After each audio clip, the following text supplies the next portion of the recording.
Copies of the agenda for tonight's meeting are available at the entrance to the room. Additionally, the agendas and minutes of prior meetings are available on the city's website. The meeting will be conducted in accordance with the agenda as presented or amended by the Planning Commission. The roles and responsibilities of the Planning Commission are outlined on the reverse side of tonight's agenda. Establishes Planning Commission. The Commission is comprised of 9 members, all of whom have volunteered to serve. Members are appointed by the Mayor and confirmed by City Council. The other individuals seated at the table this evening are representatives of the city's City Attorney's Office and City's Planning Consultant, Carlisle Wortman and Associates. If you wish to address the Planning Commission, please come forward when recognized and provide your name and address on the sign-on sheet. Please begin your remarks by stating your name for the benefit of the Commissioners.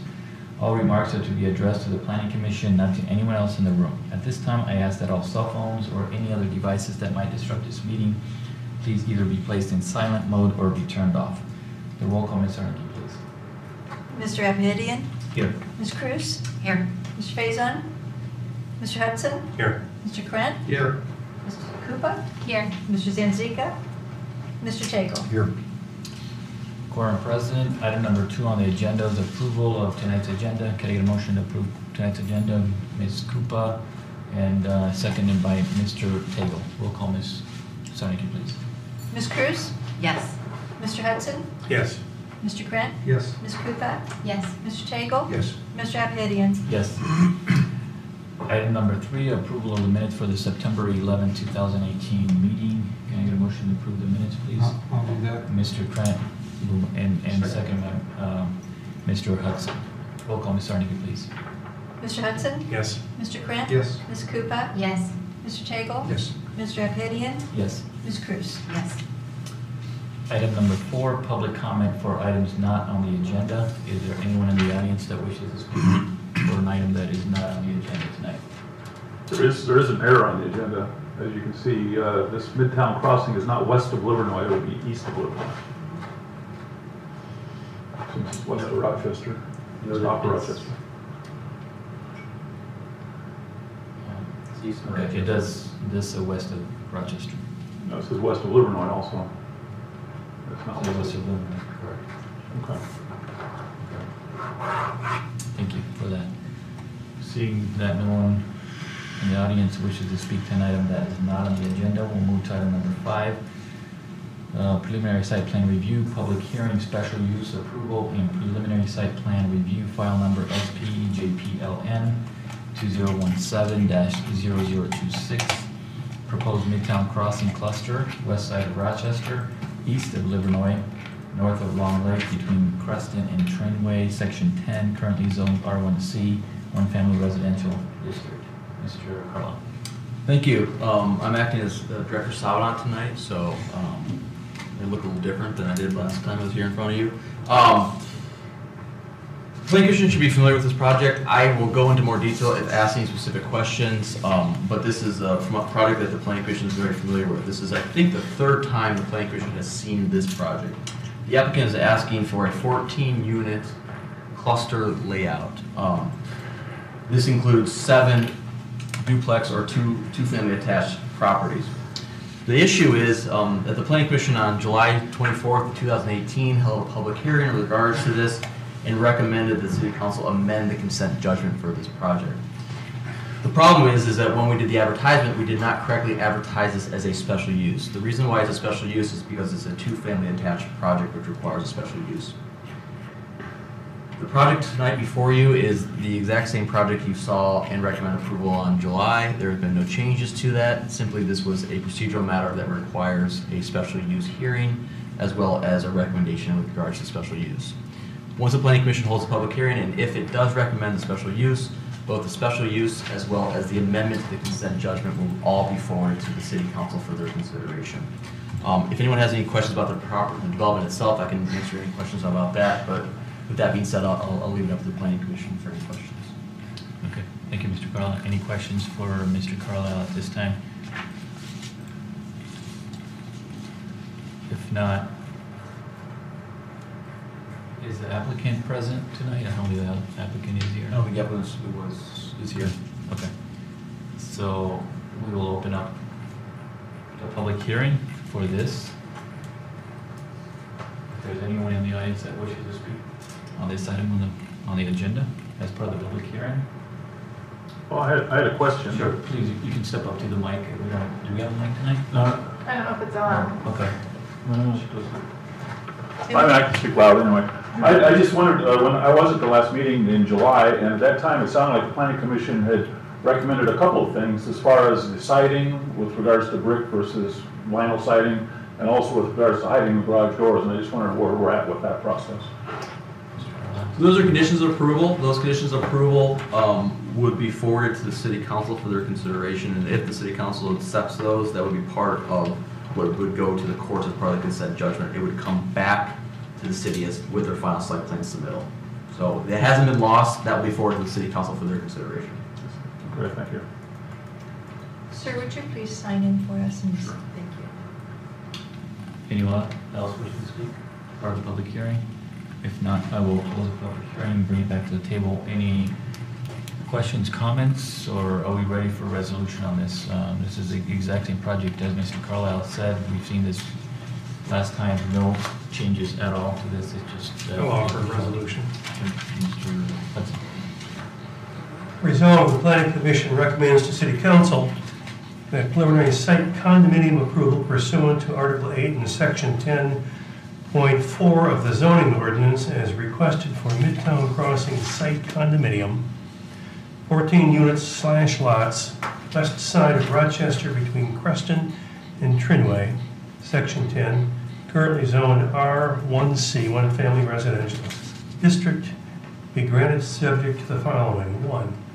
The buildings to utilize LP SmartSide siding as offered by the applicant August 14th, 28 meeting, and submission of a detailed plan demonstrating that indicates a specific method for protecting significant natural features, including tree preservation and wetland preservation prior to appearing before City Council. Moved by Mr. Hudson and seconded by Mr. Sanzica. Roll call, Ms. Arnike, please. Mr. Hudson? Yes. Mr. Kramp? Yes. Ms. Krupa? Yes. Mr. Zanziga? Yes. Mr. Tagle? Yes. Mr. Abhidian? Yes. Ms. Cruz? Yes. Motion passes and item goes to the city council at the next meeting when it goes on the agenda. Moving on to item number 6, public comment for items on the current agenda. Is there anyone in the audience that wishes to speak? Again, give another opportunity on the current agenda. Seeing none, we'll move on to item number 7, planning commission comments. Mr. Taylor. Nothing tonight. Ms. Cooper. Couple of things. One is that even in the first time that we approved this, we never caught that it was west side of Rochester or west side of Livernois, because I think at least I go to where it is now. Mr. Edmonds trained me well to do that, so I kind of know where to go. The other thing is that even though the ZBA is not on the agenda and we get the minutes, how does the public see the ZBA as part of, can we still have it included as part of our packet somehow? So that when these minutes are published, when this packet is published, there's no record that because we're now just forwarded. Is it not necessary to be included? Doesn't the ZBA have its own Right. link on the city website like Right, we do, okay. and it would post all of the All right, things so if they related wanted to to see it, they would go to to that. ZBA. That's right, okay. The reason I bring it up is at the last ZBA meeting on Tuesday, I brought up the issue, we denied the variance request. It was for building an extension on a built-out lot. And I brought up that question afterwards, that how do people know that when they apply for a variance, that the role of the ZBA is not to grant every variance that comes forward. They have to present hardship. And so there have been several occasions where people have come, and there was one in particular that came with wanting 3 variances on dimension, like setbacks, 20-foot setbacks from each side of the property. And then there was another lady that had a condo that wanted an extension also on a built-out lot. And this gentleman, and it's difficult because they feel like we're not helping them. They see us as, I mean, to some extent, ZBA is holding to but we had discussion about it. But if you have a chance, please watch that portion of the ZBA September 18th.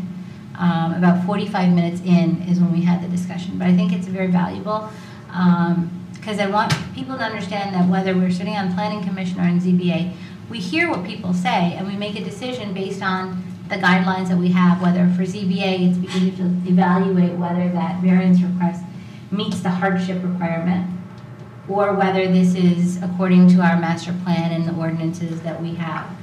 The only place where there's an opportunity to make a subjective decision really is city council is the one. So we're not, does that make sense? Like I want people not to feel that we're not listening. And especially at the ZBA, I felt very much that people were coming to us with variance requests that were just unrealistic. And that there needed to be sort of an FAQ or something on the website. So I think we left it at that Paul would, our ordinance. Paul Evans? Yeah, Paul Evans would be in sort of requiring that people meet with him before they submit the variance application, the way that when a site plan comes, they meet with the staff that somebody's Right. submitting. I think that would be helpful. But I just think that people need to realize that they can't ask for things that aren't hardship and expect that it's gonna and expect that it's gonna get approved if there is no hardship. So that was a discussion we had. So if you have a chance, please watch it. Mr. Kren? Just one comment about the Michigan Association for Planning. Bob Gibbs did a phenomenal job in his presentation, especially addressed garage doors, which I just loved. I think that was the key people that stuck with me, and he did a phenomenal job about how to mitigate that in certain situations where there's a lot of garage door on the frontage of the house, how to put it in the back. And he had a really good plan that's been around for decades, but it's just that evidently some ordinances don't allow it. I'm not sure. I'd like to review that at some point. Mr. Sezak? No comment. Mr. Harris? I would like to kind of pick up on Padma's comments about the ZBA minutes.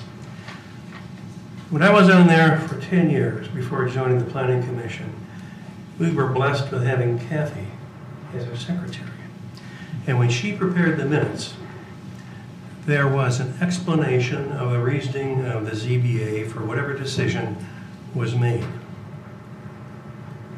The minutes we get now are worthless as far as I can tell, because it puts what was requested and then there's a vote aye or nay. You have no idea in the world what's going on or the reasoning between the ZBA. So unless somebody picks up the ball with the ZBA, I don't even want to receive these minutes anymore. It's a waste of time. I'm done. Ms. Cleese? Well, I haven't really had much time to think about what I wanted to say tonight, huh? No, I have not. I have no comment, but thank you. It's been a quick meeting. I have nothing, thank you. Mr. Carla? Oh, just real quickly, obviously I don't attend the ZBA minutes or ZBA meetings, so I can't address the minutes issue. I can tell you though that sitting in the office during the week, Paul Evans does an excellent job. In fact, probably the best job I've ever seen a staff member do about preparing applicants when they go up in front of the zoning board of appeals. So when he does have the opportunity to meet with someone prior to the meeting, he really does lay out what they need to consider as part of the application. So I will reiterate to Paul the issue that our discussion tonight, but I do want to say that Paul does an excellent job of preparing applicants for the meeting itself. Just ask a question. Is it a requirement that the applicant speak to the city staff before they go in front of the ZBA? Could it be? I mean, we'd have to add it to the, which right now it's not in the ordinance, it's not. You know, I'm asking is it beyond our purview or the city's purview to say, this is part of the application process that you sit with a staff member? No, I mean, we do that over the, Yeah, yeah. if it's in the ordinance, you can require it. Yeah, we can require it. It's just thinking about that. I mean, when I was sitting on ZBA before we rotated to Planning Commission, I mean, I thought Paul did meet with most of the applicants, and then at the end of the day, he leaves it to the applicant to decide. You can, here's what the standards are. if you want to take your chances in front of the ZBA, that's your choice. So I don't know, unless something's changed that I'm not aware No, of. I think he does meet with those who are willing. It's just that as we have these built-out lots and we have people who want additions, somebody should explain to people, if you have a built-out lot, you're not going to get a variance request. It's really that simple. It's not that complicated for me. I don't think he has the ability or should. He can't say that you're not going to get it. I mean, But there's no practical difficulty. But he outlines what the standards are. Right. And he says these are what you're going to be up against. You're going to have to prove. But people have the legal right to also go through the variance process. I will say that I find that practical difficulty in zoning board of appeals standards are probably some of the most difficult standards to understand, especially for someone who's a layperson who doesn't do this. And a lot of times when they're in front of you, they're a homeowner, right? They're not represented by an attorney or represented by someone that does this frequently. So it is very difficult for the general public to understand some of these standards. But again, Mr. Evans does an excellent job of trying to explain the standards, explain what they're going to have to talk about. And then, he does say, these are what you're going to be facing, but you still have the right to go and ask for a variance. And ultimately, that's what the zoning board of appeals' job is to do, is to consider that and make a determination. If I have questions, he answers mine, because sometimes I do have questions about the ZBA variance request, and I call him beforehand, before the meeting, because they're not as easy as looking at a site plan. You're not. Okay, thank you. And I have nothing else. Anyone have anything else to add? Okay, thank you. We are adjourned. All right.